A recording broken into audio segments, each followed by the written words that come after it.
All right. Now that you understand what a vision is and why it's important, it is now time to write it out. There are two parts to creating your next level vision. Here's where we break down how to practically apply the expand your vision and sustaining life principles. Be sure to grab your vision worksheets to follow along with this lesson. Part one calls for you to expand your vision principle by doing a treasure hunt. The treasure hunt will help you mentally navigate the convoluted course to your grandest vision. Are you ready? Step one, pre-visioning, dreaming. You want to start by asking yourself a series of questions like, what pain and or inspiration has brought me to this point of self-improvement? When did I stop dreaming? And what was I dreaming about before this? What did I dream about as a child? How did it make me feel? What would that dream look like today? So, if you dreamed of being Diana Ross, but you're not a singer, what do you think the significance of that childhood dream? What do you think it would be today? Where are you now? How do you want to show up in this world? These are very, very, very important questions. These questions help you determine how you see yourself in your vision. What gifts, services, talents, and abilities do you have, or are you willing to use? With whom? Who's your target audience? Who are you here on earth to show up for? What's your shine? Your SHINE, your special gifts, your great habits, your inner genius and intelligence, novel ideas, your emotions, passions, and experiences. What are those things? Because combined, they make you who you are and they make you shine. Step two, experience your senses. Find your vibration. Understand that the vibration you send out is the same one you attract into your life. Remember a time in your life when you were the happiest. It could have been one night, one day, or just a moment. Think about a time when you experienced a sense of wonder, excitement, peace, joy, abundance, or just a successful moment, a moment of happiness and of freedom. We'll cover more on this in just a moment. Step three, creating the 360-degree vision. This is what I like to call visioneering. Visioneering is just like engineering. It's continuous alignment until things change. It helps you dig deep and aim high. Your vision will have clarity if you illustrate it and feel it. You should even ask others, people you lead or who even lead you. Who do you say I am? What would you say is my inner genius? What are my best habits? And if I used all these gifts, how do you see me 10 years from now? This is a great way to help you figure these things out. What we are attempting to do is create a vivid, imminent sighting of innovative and optimistic necessities. Identify visions for yourself mentally, physically, emotionally, and spiritually. A vision for yourself at work, at home. Step four. So now it is time to write that vision and make it plain. When you write your vision statement, you want to look through all of those notes, all the answers to those questions that you just wrote. You want to look through the notes when you interviewed other people and asked them about yourself. You want to identify your shine, your special gifts, your habits, your inner genius, your intelligence. You want to identify all of those things. And you want to employ the meditation technique that I gave you before writing the vision. Get to a place where you are completely quiet and you're just aiming to see yourself at the highest level that you would like to be, whatever that looks like. And then don't get stuck there. Modifications are always needed, But the goal here is to at least see it so that you can write it and make it plain. Once you see that vision, write down, I am, a six-figure speaker who speaks to thousands all over the world and maybe even millions. Whatever that grandest vision is, I am the CEO of a Fortune 500 company that specializes in trinkets and toys for the 21st century child. Whatever that grandest vision is, you want to write it down. You want it to be short, clear, concise, and written in a way that it just rolls off your lips when you say it, because it's a vision that you clearly see and that you own for yourself. Now, here's another activity. Take out your 8.5 by 11 sheet of paper, pull out pictures from magazines and clippings, and use color construction paper, and pull out your inner genius and let your creative juices illustrate that written vision. Go back to childhood and just play. If you could create a picture that says what your vision statement says without words, this activity will really help make a lasting impression on your mind, in your heart, in your emotions, in your spirit.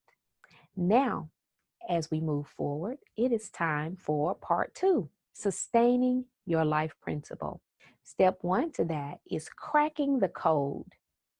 This step is all about decrypting your past code to download your future vision. You need to identify those thoughts and determine the behaviors that produce self-sabotaging actions and habits that have hindered you in any way.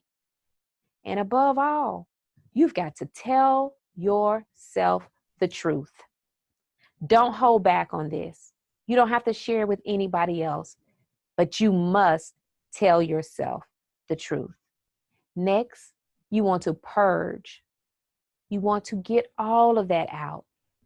You can write it down, but you need to get it out. And then it's important that you nurture yourself and you protect the information. You must determine what you are going to throw out that isn't serving you any longer. But I want to compel you to be your own best friend. Don't beat yourself up too hard while you tell the truth. Just get rid of what's no longer serving you. Then we can reshape the story. How did the old story shape you? The good, the bad, and the ugly. Take all of it and identify how to use the truth of your past to help you rewrite your future, to help you rewrite your success story. Couple that with the vision that you now see for yourself. Step 2, reprogram your thought life. It is important that you create a daily regimen for sustaining the life of the vision. You need to monitor and prepare every day by, number 1, praying. Through prayer, you can do 3 simple things. Ask, seek, knock. For when you ask, it shall be given. When you seek, you shall find.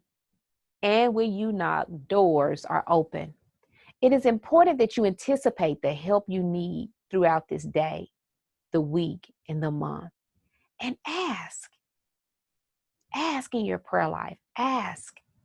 Seek the answers. Knock on the doors of your own heart. After prayer, it is important to meditate. We do that by sitting in silence, shutting the mind down from all the clutter, and listen for the guidance and the answers to the questions that you asked. Look at a wall, stare at a wall, and focus on your breathing. Or close your eyes and focus on your breathing. You can go back to the meditation exercise that I shared with you earlier and use that as a way to meditate. But it is so important that you shut your brain down and listen for the answers, that you ask for in your prayers. Listen to self-affirmations, anything that really feeds your soul. I call it soul food. Any book, any articles, any blogs, people that you're following that always seem to say the right things at the right time for you. Immerse yourself in that kind of content. Fill yourself up.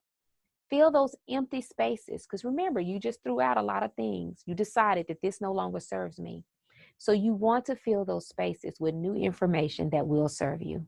Also, you want to spend time reflecting. At the end of the day, think back over your day. What did I do that I really enjoyed, that really helped me reach my goal? What did I do? Or what didn't I do that I should have done, that I wanted to do, that I set as a goal, but I failed to accomplish it? What can I do differently to ensure that I can get these things done? Reflection is so important, and change and growth do not happen without it. Then you just want to say thank you. Gratitude is so very important. Thank you in your prayer. Thank you to yourself. Thank you to others. But just be grateful for the things that you've accomplished, the things that you managed to get done. Another thing you would like to do is manage yourself. You need to maintain that which you've started. Don't think for one moment, because you're employing new habits and you have this new change of mind, that old ways and old ideas and old people will not creep up and trip you up. So you need to make sure that you have an intervention plan, that you know your blind spots, that you know your challenges, that you know the hiccups from the past. Understand who and what trips you up. Plan for the times when self-sabotaging thoughts and actions and events occur. Create a strategy of what to do when these things happen. And don't forget to contact your coach. A coach is there to help you get unstuck when you get stuck into those old negative patterns. Make sure to nurture and feed yourself when negative thoughts arise. You're not perfect, and perfection is not the goal, just excellence. Do the very best that you can, but make sure that you have the proper supports in place for when you fall short. And then practice and repeat. Practice and repeat. Every strategy that I've shared with you, practice and repeat. This is the deal. That vision that you have, you didn't give it to yourself. In all of your wisdom and all of your ingenuity, you're not the creator of everything. You are just here to create the life that you want based on the vision that has been given to you. And with that said, you're actually married to that vision. Once you see it, you can't unsee what you've seen. And you will never be content and happy unless you are working towards that vision. It'll always be here. Here I am. I'm waiting on you. And it's just like any other relationship. If you turn your back on it, it's not going to feel good to you. And it's always going to be there, though. It's a better marriage than even real marriages, because it's always there with arms wide open saying, here I am, my love. Come on back to me. But you've got to trust that vision. You've got to trust it. You got to nurture it. And you have to love it, because indeed you are married to it. Now the mission may change, but the vision, your highest vision, it scares you for a reason. It's because it's so grand and you are married to it. So I know that whole marriage thing, that's a big pill to swallow. That can be tough to comprehend. So let's talk about how you move from your commitment to old patterns, thoughts, beliefs, culture, to being married to your vision. See, it's married to you. So how do you marry it? How do you carry them in a way where you are forgiving, compassionate, nurturing and understanding of yourself, but also compassionate and nurturing and understanding when that vision is not unfolding at the pace that you think it should. You must trust. You've got to trust time. You got to trust the process. You must trust yourself, trust God, and trust His plan. You must also operate in integrity by honoring your vision and yourself at all times. Don't throw your grandest dreams into the hands of people who can't handle it. Do not tell your stories and your visions to people who will tell you that you could never do that. You've got to honor it. You've got to operate in integrity. Step 3, scheduling time to reconnect with your why is so very important. Create a daily or maybe a weekly practice to spend time envisioning and keeping your vision right in front of you. Ask yourself the question, why am I doing this? For whom am I doing it? How does this change my life? How does it change our lives? How does it change and create the legacy that I desire? Another thing you have to learn to do, and this takes lots of practice, is to create extreme happy moments for yourself. You have to be happy on purpose. It's an inside job. No one can do it for you. So remember those times that you felt like you were on top of the world. And then conjure up that same emotion that you felt during that time to help you be able to maintain a balanced and healthy emotional level. Practice courage. It is so important. You know, people tend to think that I am more confident than I am. And what I tell them is that, yeah, I'm confident. But more than that, I'm courageous. And what that means is that my confidence has been built by making one courageous decision at a time. And that's how yours will be built. Just by moving into action with the vision will make you more confident of the vision. You have to also practice patience and humility. You know, as you take this journey, you will continue to learn additional information, and it will be very tempting to become puffed up. But let me tell you that on this journey, you never know it all. So it's important to remain in a place of humility and patience. Deal with your emotions when you don't feel like the vision is happening fast enough. And when things are going your way, remain in a place of humility. These are only seasons. Know what season you're in. If it's a season to plan, a season to study, a season to rest, or a season to really work hard, know what season you're in, accept what season you're in, and celebrate it. And in those very tough and dark seasons, don't be afraid to ask for help. Go back to cracking the code, creating the balance that you need, and always be willing to let go. Visions are beautiful, but you do not want to become so attached to anything that you're just holding it and never just letting go. Letting go does not mean that you stop moving in action. It just means that you let go because you trust the process. So now it's just time for you to take a little time to digest this information. Before you get started creating your vision, I want to share with you some things to look out for in the final lesson of this module.